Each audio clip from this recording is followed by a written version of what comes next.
Muito bem, rapaziada, vamos seguir a nossa cobertura desse primeiro dia dos playoffs da NBA, falando sobre o segundo jogo desse sabadão, que foi o primeiro embate entre Denver Nuggets e Minnesota Timberwolves. Essa que pra mim tem muita chance de ser a melhor série desse primeiro round, até por conta do histórico que esses dois times têm, São dois times que se enfrentaram, acho que 2 vezes nos últimos 3 anos, em pós-temporada. São dois times que criaram uma certa rivalidade, são dois times que, nessa própria temporada regular, protagonizaram jogos incríveis, inclusive o melhor jogo da temporada, na minha humilde opinião, foi um Denver e Minnesota, que foi o duelo entre os dois lá na rodada de Natal, que foi um espetáculo, Aquele jogo foi uma hecatombe, uma coisa maravilhosa. Então, por tudo que envolve Denver e Minnesota nos últimos anos, pra mim é a série com o maior potencial de ser a melhor, Em termos técnicos, em termos de rivalidade, em termos de entretenimento, sabe? É uma série que tem tudo pra ser excelente. E aí hoje a gente teve o primeiro jogo, o jogo lá no Colorado, Denver tem o mando de quadra porque se classificou como seed 3. Minnesota foi a seed 6. E não decepcionou, Logo de cara a gente teve um puta de um jogo. Um jogo que começou com Minnesota melhor, E não é que Minnesota começou melhor. Minnesota começou dominante, tá? O primeiro quarto de Minnesota foi dominante, tá? Minnesota mandou no jogo no primeiro quarto, se impondo na parte física, sendo muito agressivo nos dois lados da quadra. Em algumas jogadas, passando um pouquinho do ponto, cometendo algumas faltas que não precisava, mas se impondo, agredindo, no bom sentido, os jogadores de Denver, não dando liberdade para ninguém jogar, O Gobert, mesmo eu, tendo meus problemas com o Gobert, é inegável que ele fez um trabalho impecável pra cima do Jokic ali no primeiro quarto. No primeiro tempo em si, o Gobert fez um trabalho muito bom no Jokic, mas no primeiro quarto em si, cara, o Jokic foi anulado pelo Gobert. E essa é uma preocupação que eu tenho pra essa série, Você deve se lembrar que na minha prévia eu falei sobre isso, sobre como que o embate individual entre Jokic e Gobert poderia ser perigoso para Minnesota. Porque se você for lembrar da última vez que os dois se enfrentaram nos playoffs, onde Minnesota venceu, passou, chegou na final de conferência, algo que foi muito importante para aquela vitória de Minnesota foi a presença do Towns, Foi o Towns estando ali para gerar o primeiro combate no Jokic, para desgastar o Jokic e fazer com que na hora que ele girasse e fosse finalizar, ele já estivesse cansado e tivesse que ainda, passar de um Gobert que ficaria só ali na cobertura para dar toco, para pegar rebote, o que deixaria o Gobert mais confortável e menos exposto na defesa, Isso foi um fator primordial para aquela vitória de Minnesota. E aí para a série desse ano, Minnesota não tem esse Towns, E o Julius Randle, como ficou muito claro hoje, não tem condições de ser esse cara, de executar esse papel. Porque ele não tem a agressividade e muito menos a vontade que é necessário para ele ser esse primeiro combate do Jokic. Se ele for esse primeiro combate do Jokic, o Jokic não vai se cansar em nada. Não vai se cansar, porque é fácil bater o Julius Randle. Ainda mais com ele jogando na tiriça que ele jogou hoje. Então, o duelo individual entre Jokic e Gobert, ele tende a ser determinante para essa série. E no primeiro tempo, o Gobert foi muito bem vencendo esse duelo, O Jokic ele até conseguiu gerar jogo ali com bons passes, com boas leituras, como ele sempre faz. Mas o Jokic foi pro intervalo, gente, com 6 pontos. 6 pontos marcados e 4 turnovers. Entendeu? Então o Gobert, cara, fez um trabalho absurdo, entendeu? Absurdo pra cima do Jokic. O que acabou fazendo com que o ataque de Denver não produzisse tanto, Denver chutou 27% no primeiro quarto, 27%, que é muito baixo. E ainda teve o Aaron Gordon sofrendo com faltas, né, cometendo 3 faltas rápidas, né, já no primeiro quarto, que tirou ele de basicamente todo o restante do primeiro tempo. Então foi um primeiro quarto absurdo de Minnesota. Né, com o McDaniels aparecendo muito bem no ataque, ajudando também demais na defesa, como sempre. Ele é um monstro. Então foi um primeiro quarto, um início de jogo fantástico para Minnesota. Não à toa, Minnesota venceu a parcial por 10 pontos, né? Meteu 33-23. O problema foi que isso só durou o primeiro quarto. Né? No segundo quarto, a defesa do Gobert em cima do Jokic seguiu sendo boa. Tanto que, como eu disse, o Jokic foi pro intervalo com só 6 pontos e 4 turnovers.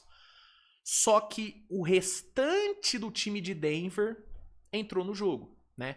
Bruce Brown, Cam Johnson e Jamal Murray, né? Que fez um segundo quarto de elite, né? Um segundo quarto absurdo do Jamal Murray, assumindo o ataque do time, né? Foram 16 pontos para ele no segundo quarto, se não me engano.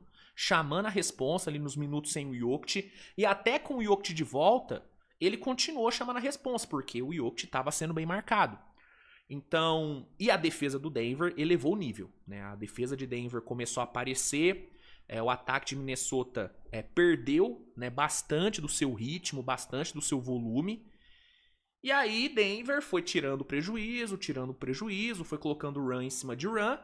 E no fim, o que era uma vantagem de 10 pontos para Minnesota no fim do primeiro quarto, acabou virando, né, Denver empatando o jogo. Denver chegou a virar, né? Chegou a virar o jogo e no fim foi pro intervalo com o jogo empatado, né? Então, o que era o primeiro quarto de total domínio de Minnesota, essa história já acabou no segundo quarto. E aí, na volta do intervalo, Denver seguiu na sua reação e assumiu completamente o controle do jogo. Né, o Aaron Gordon começou a ter mais minutos, né, mesmo com 3 faltas, ele teve mais minutos e teve um impacto brutal, né, no terceiro quarto. Né, matando bola de fora, pegando rebodanque, castigando o garrafão de Minnesota, enquanto entregavam uma defesa absurda. Né, Cam Johnson, Jamal Murray, né, seguiram bem, e o Jokic começou a brincar. Né? O Jokic começou a brincar, né, a marcação do Gobert, que foi muito boa no primeiro tempo, não foi tão boa no segundo. Né? O Gobert aparentemente sentiu, né, cansou. O Jokic soube desgastar muito o Gobert nos duelos individuais. E ele foi começando a se criar. Foi começando a matar a bola, mata uma bolinha aqui, mata uma bolinha ali, acha uma assistência, começa a gerar jogo. E aí Denver foi, né, ganhando terreno, meteu ali uma run de 14-0, que botou o time 14 pontos na frente. Lembrando que é o mesmo time que terminou o primeiro quarto perdendo por 10. Terminou o primeiro quarto perdendo por 10, virou no segundo quarto e no terceiro quarto botou 14 pontos de vantagem, né? Então, assim, assumiu o jogo. Minnesota não conseguia responder, né? Minnesota começou a forçar muita bola, uma péssima seleção de arremessos de Minnesota no segundo tempo. Não conseguia criar nada. Minnesota chegou a ficar o quê? Uns 2, 3 minutos sem pontuar? Acho que foi algo assim. E Denver foi desgarrando. Foi desgarrando. Meteu 29-17 na parcial e foi pro quarto período vencendo por 91-79, né? Então, o jogo virou completamente. E algo tem que ser falado. Defensivamente, o senhor Nikola Jokic foi muito bem no segundo tempo, tá? Eu sei que a defesa do Jokic nunca é elogiada e na maioria das vezes nem tem motivo mesmo para ser elogiada. Mas no segundo tempo de hoje, o senhor Nikola Jokic defendeu bem, tá? Defendeu bem, roubando bola, gerando desvios, fazendo boas leituras, pegando rebotes importantes. Então, ó, vamos dar a César aqui. O Gordola defendeu, tá? O Gordola defendeu. Enfim, foi um terceiro quarto absurdo de Denver, só que no quarto período, magicamente, Minnesota conseguiu voltar pro jogo. né, se aproveitando ali dos minutos do Jokic no banco e tendo ali um Ayo Sumo bem, o Donte DiVincenzo bem, Minnesota conseguiu encostar, conseguiu diminuir bastante o prejuízo, né, chegou a diminuir o prejuízo para 2 pontos, entrando ali nos 6 minutos, mas com o Jokic de volta, a vantagem de Denver voltou a abrir.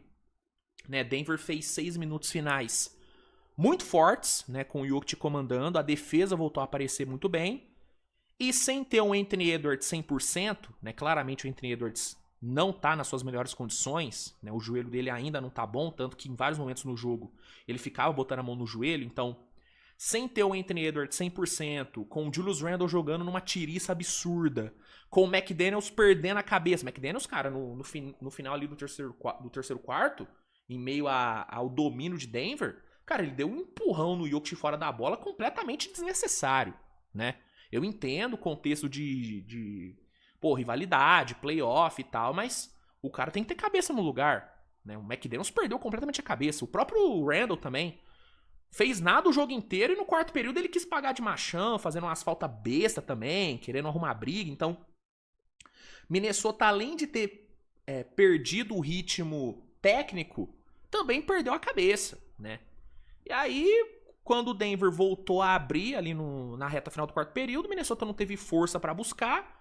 E aí, rapidamente ali, né, na reta final, o Chris Finch tirou os titulares, botou as reservas e o jogo terminou com a vitória de Denver por 116-105. Denver vence o primeiro jogo, assume a liderança na série, né? Assume a liderança na série, abre 1-0 e, mano, se impondo, cara. Se impondo, fazendo um segundo tempo gigantesco. O Jokic foi o melhor em quadra, né? Triple-double pro homem, 25, 13 e 11 pro Nikola Jokic, né? Mais uma atuação padrão Nikola Jokic, depois de um primeiro tempo difícil, né? Onde ele só conseguiu 4 arremessos, foi bem marcado. Fez um segundo tempo absurdo, assim, uma coisa fantástica, né? Ele saiu de um primeiro tempo onde ele foi dominado pelo Gobert e ele foi para um segundo tempo onde ele acabou com o Gobert, né? Então, Nikola Jokic foi brilhante, mas ele teve muita ajuda, né, cara? O Jamal Murray fez um puta de um jogo, juntamente do Aaron Gordon. Os dois ali foram fundamentais, né, para a reação de Denver. O Jamal Murray no segundo quarto e o Aaron Gordon no terceiro. Bruce Brown veio muito bem do banco. O Cam Johnson foi muito bem também. Então, foi uma vitória coletiva. Claro, o Jokic foi o grande brilho, né, foi o grande nome, mas o coletivo de Denver foi quem apareceu. E era o que o torcedor mais queria ver, né, cara? O que o torcedor de Denver mais queria ver nesse jogo era o coletivo, era o elenco aparecendo. Porque foi o que faltou temporada passada. Faltou elenco pro Denver temporada passada. Faltou banco, faltou rotação. Hoje não faltou. Hoje teve um Cam Johnson matando bola, um Bruce Brown tendo minutos importantes, né? Um próprio Tim Hardaway, né, que matou só uma bola de 3, mas teve uma participação legal no jogo. Então, foi uma vitória do coletivo. Uma vitória do coletivo de um time que sabe muito bem o caminho das pedras, cara. É um time que pode começar mal o jogo, pode ficar 10, 20 pontos atrás. É um time que você não pode vacilar. E Minnesota vacilou. Né? Minnesota vacilou, perdeu o ritmo, perdeu o controle, perdeu a cabeça. E quando você perde a cabeça contra um time como Denver, você vai ser punido. E Denver puniu, né? Minnesota tem coisa boa pra tirar desse jogo? Com certeza, né? A fisicalidade, né? A forma como o Gobert venceu o Jokic no primeiro tempo são coisas que Minnesota tem que levar pro jogo 2. Mas tem muita coisa que tem que ser corrigida, né? A seleção de arremessos do time ali no segundo tempo foi terrível. O ataque não soube criar. O Julius Randle foi patético no jogo. Né? Se Minnesota quer vencer essa série, o Julius Randle não pode ser tão ruim como foi hoje. O Julius Randle foi muito mal, cara. Muito mal. Quase nada intenso. Tomando decisões horríveis, sendo um fator nulo nos dois lados da quadra. Assim, não existe o Minnesota vencer essa série sem ter um Julius Randle jogando bem.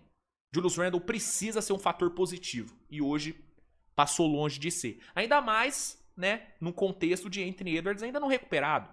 Né, o Edwards, mesmo baleado, cara, meteu 22 pontos, pegou 9 rebotes, deu 7 assistências e deu 3 tocos. Né, o Anthony Edwards, dadas as condições físicas dele, ele jogou pra caralho. Só que faltou ajuda. Né? O McDaniels, ele só jogou no primeiro tempo. No segundo tempo, o McDaniels sumiu. O Gobert foi engolido pelo Jokic no segundo tempo. O DiVincenzo teve ali um bom momento no quarto período, mas parou por aí. O Naz Reid não foi um fator no jogo de hoje. Muito mal o Naz Reid. Tão mal quanto o Julius Randle, inclusive. Quem ajudou? Cara, o Ayo Dosunmu ajudou bastante. Foi muito bem. O Gobert fez um primeiro tempo muito bom. O DiVincenzo teve bons momentos ali no quarto período, mas faltou, cara. Faltou um Julius Randle, mano. Não tem como Minnesota ganhar essa série sem ter um Julius Randle jogando bem. Sem ter um Julius Randle metendo um 28 de média, né, com uma boa defesa. Não existe. Não existe. Entendeu? Então, enfim, assim como não daria pra Denver ganhar essa série sem ter um Aaron Gordon sendo um fator positivo, sem ter um Jamal Murray sendo um fator positivo. A grande questão dessa série pra mim, e é o que me faz acreditar muito no Denver vencendo, é que Denver não tem nenhum jogador que não dá pra confiar. Assim, claro, você tem ali um Cam Johnson, que não é um poço de confiança, até pela temporada inconsistente que ele fez. Só que ele fechou a temporada muito bem. Então dá pra confiar no Cam Johnson. Aí você olha pro resto do time de Denver, talvez você não confie no Spencer Jones, talvez, mas de resto, Jokic, confia cegamente, Jamal Murray cegamente, Aaron Gordon cegamente, você confia nesse núcleo. Enquanto você vai pra Minnesota, você não tem esse mesmo nível de confiança. Em quem eu confio cegamente nesse time de Minnesota? Eu confio no Anthony Edwards. O Anthony Edwards é o único jogador desse time do Wolves que eu tenho certeza que vai entregar o que tem que ser entregue. Mesmo sem ter boas condições físicas, ele vai entregar. Agora, o McDaniels, eu acho o McDaniels um dos melhores defensores da NBA. Sempre defendo ele como um dos melhores defensores, ele é um monstro. Mas ofensivamente ele é um cara muito inconsistente, mano. Melhorou muito ofensivamente nessa temporada, mas ele ainda é inconsistente. Mike Conley, não dá pra confiar no Mike Conley num playoff em pleno 2026. O Gobert, ele vai te entregar uma defesa excelente em vários momentos, mas pode ser que ele seja tratorado como ele foi no segundo tempo. E ofensivamente é um cara que não vai te agregar. Donte DiVincenzo não é confiável, na minha opinião. Eu gosto dele, mas ele não é tão confiável. Naz Reid não é confiável. O Ayo Dosunmu eu gosto dele, confio no Ayo Dosunmu, mas ele também é um cara que tem uma experiência quase nula em pós-temporada. Jogou o quê? Um play-in em Chicago? Acho que ele chegou a jogar playoff em Chicago, né? Mas assim, experiência muito pouca. E o Julius Randle é um cara que você não pode confiar. Não dá pra confiar no Julius Randle, entendeu? Então, a questão de confiança, cara, isso faz muita diferença, mano. Assim, você olha pro elenco de Denver, você confia em todo mundo que tá ali, mano. Você sabe que todo mundo ali, velho, quando a parada apertar, vai executar bem sua função. Minnesota você não tem essa confiança. Isso faz muita diferença numa série. Muita diferença. Então, Denver vence hoje e pra mim é o favorito, sabe? Acredito numa série longa, né? Meu palpite eu acho que era Denver em 6, salvo engano, ou em 7. Mas pra essa série se alongar, o Julius Randle tem que entrar nessa série, mano. Porque senão vai ficar muito difícil pra Minnesota. Ainda mais com o Anthony Edwards não estando, né, em plenas condições físicas. Enfim, baita vitória de Denver, resultadaço, né, começa muito bem a série, faz valer o seu primeiro mando, e eu quero saber de você o seguinte, mano, o que você achou do jogo? Comenta aí que é muito importante, deixa o like, se inscreve no canal, ativa a notificação, e até mais tarde, né, tá rolando agora, Knicks e Hawks, jogo 1 lá no Madison Square Garden, vou acompanhar agora, e eu venho aqui mais tarde pra falar sobre esse jogo, e mais tarde ainda eu venho pra falar sobre o primeiro jogo da série entre Lakers e Houston, né? LeBron James contra Kevin Durant, hein? Vai ser coisa linda. A gente se vê mais tarde. Valeu, grande beijo e tchau.